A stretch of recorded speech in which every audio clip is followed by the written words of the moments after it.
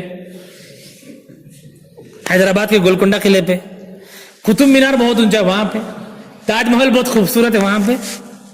جی نہیں بھائی، کہاں آئیں گے پھر؟ حضرت مہدی دجال کا مقابلہ کرنے کے لیے نکلیں گے اور دجال اپنی فوج کے ساتھ میں لڑائی کے لیے تیار ہوگا، تو دونوں کا جو میدان ہوگا حضرت مہدی کا اور دجال کا، وہ سیریا ہوگا۔ کون سا ہوگا جی؟ سیریا ہوگا۔ اور سیریا بھی بہت بڑا ہے، تو سیریا میں کہاں ہوگا؟ اس کی جگہ بھی اللہ کے نبی نے بتائی کہ سیریا کا جو کیپٹل ہے دمشق، اردو میں بولتے ہیں، دمشق میں ہوگا۔ جیسے ایگزامپل راجستھان بولا گیا، راجستھان کا کیپٹل جے پور، جے پور میں کہاں؟ ادھر کوئی علاقہ ہونا چاہیے، کوئی مسجد ہونی چاہیے۔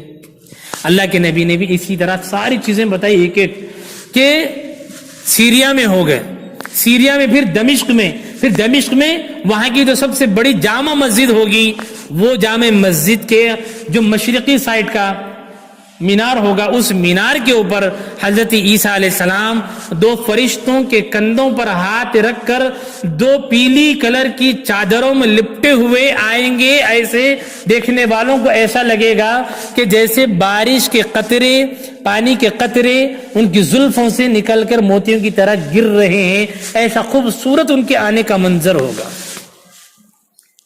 وہاں پر وہ آئیں گے، اور ٹائم کیا ہوگا؟ اللہ کے نبی نے ٹائم کو بتایا کہ فجر کی اذان ہو چکی ہوگی، مؤذن صاحب اقامت بھی دے چکے ہوں گے، حضرت مہدی نماز پڑھانے کے لیے مصلی پر آگے بڑھ چکے بھی ہوں گے، اور اللہ اکبر کہنے والے ہوں گے، شور مچے گا کہ عیسیٰ علیہ السلام آ چکے ہیں۔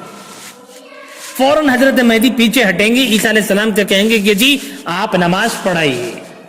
حضرت عیسیٰ کہیں گے کہ نہیں، اذان تمہارے لیے ہوئی ہے، اقامت تمہارے لیے کہی گئی ہے، تم نماز پڑھو۔ تو حضرت عیسیٰ علیہ السلام حضرت مہدی کے پیچھے ایک نماز پڑھیں گے فجر کی۔ یہاں پر ایک اور اچھی بات سنا دوں جی، یہ اس امت کی فضیلت کا بیان ہے۔ یہاں پر کیا ہے فضیلت؟ قرآن مجید میں اللہ نے ایک آیت اتاری ہے جس کا ترجمہ یہ ہے، وَإِذْ أَخَذَ اللَّهُ مِيثَاقَ النَّبِيِّينَ لَمَا آتَيْتُكُم مِّن كِتَابٍ وَحِكْمَةٍ ثُمَّ جَاءَكُمْ رَسُولٌ مُصَدِّقٌ لِّمَا مَعَكُمْ لَتُؤْمِنُنَّ بِهِ وَلَتَنصُرُنَّهُ، کہ اللہ تعالیٰ نے تمام نبیوں سے وعدہ لیا۔ کس بات کا وعدہ؟ کہ جب تمہارے درمیان میں میرا نبی محمد الرسول اللہ آ جائیں، تم میں سے کسی کے زمانے میں اگر میرا محبوب محمد الرسول اللہ آئے تو تم کو اس پر ایمان لانا پڑے گا اور اس کے دین کی مدد کرنی پڑے گی۔ تو تمام نبیوں نے کہا اقررنا، اے ہمارے پروردگار، ہم آپ سے عہد کرتے ہیں، وعدہ کرتے ہیں کہ ہم آپ کے محبوب محمد رسول اللہ صلی اللہ علیہ وسلم پر ایمان بھی لائیں گے، ان کے دین کی مدد بھی کریں گے۔ آئی بات سمجھ میں؟ تو کسی نبی کے زمانے میں حضور آئے تو نہیں ہے، لیکن حضور کی رسالت کے بعد میں حضرت عیسیٰ آئیں گے، اور آنے کے بعد باضابطہ طور پر نبی کریم صلی اللہ علیہ وسلم پر ایمان بھی لائیں گے، وہ تو پہلے سے لا چکے ہیں۔ اور اب بھرا جاتا ہے لتنصرنہ، کہ نبی کے دین کی مدد کریں گے۔ کس کے دین کی؟ ہم سب کے آخری نبی کے دین کی۔ تو اس آیت میں ایک نبی کی دین کی مدد کا وعدہ لیا گیا ہے۔ اس آیت کریمہ میں جو وعدہ ہے وہ وعدہ اللہ پاک حضرت عیسیٰ سے پورا کرائیں گے، ورنہ تو پھر اس آیت کا ترجمہ رہ جائے، ہے نا؟ تو اللہ نے جو وعدہ لیا تھا نبیوں میں سے، اس وعدے کو پورا اللہ کس سے کرائیں گے؟ حضرت عیسیٰ علیہ السلام سے کرائیں گے۔ دوسری بات یہ ہے کہ جب اس امت کی فضیلت کو بیان کیا گیا تمام نبیوں کے سامنے، تو بعض انبیاء نے یہ کہا کہ ہم کو اس ایسی امت کا نبی بنائیے۔ اللہ نے کہا کہ یہ تو ناممکن ہے۔ تو پھر بعض انبیاء نے خواہش کا اظہار کیا کہ کم سے کم ایسے نبی کی ہمیں امت بنا دیجیے۔ تو ان نبیوں میں سے حضرت عیسیٰ کی دعا کو اللہ نے قبول کیا، اور وہ اس امت میں دوبارہ امتی کی حیثیت سے آئیں گے۔ تو یہ اس امت کی فضیلت ہے۔ اب پھر ایک سوال پیدا ہو جائے گا، سنا دوں جی، جب عیسیٰ آئیں گے تو نبی ہوں گے کہ نہیں ہوں گے؟ عیسیٰ علیہ السلام جب آئیں گے نبی ہوں گے کہ نہیں ہوں گے؟ اس کی مثال یہ ہے کہ ہمارے ملک کا پرائم منسٹر اگر انگلینڈ کو چلا جائے تو انگلینڈ میں ہمارا پرائم منسٹر رہے گا کہ نہیں رہے گا؟ پرائم منسٹر رہے گا، لیکن وہاں پہ اس کا قانون چلے گا، انڈیا کا لاگو چلے گا؟ انڈیا کا لا چلے گا بھائی؟ نہیں چلے گا. وہ پرائم منسٹر جو ہے، لیکن اب اس کے پاس کا جو لا ہے وہ وہاں نہیں چلے گا.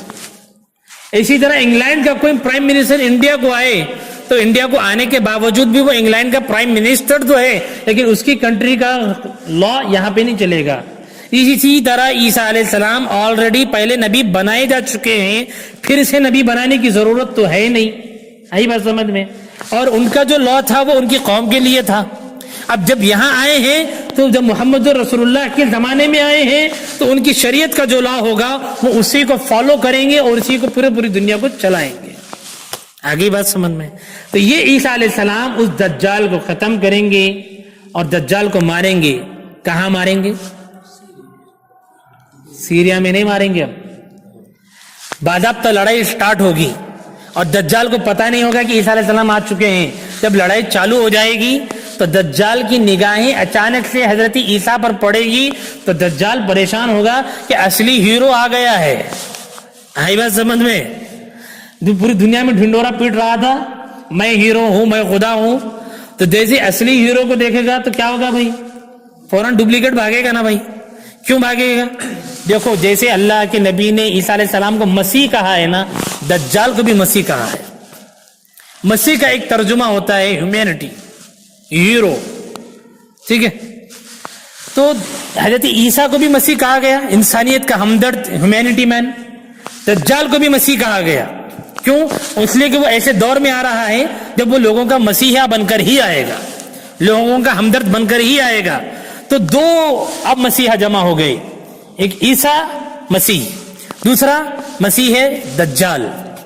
آگے بات سمجھ؟ تو ایک اوریجنل ہے، ایک ڈپلیکیٹ ہے.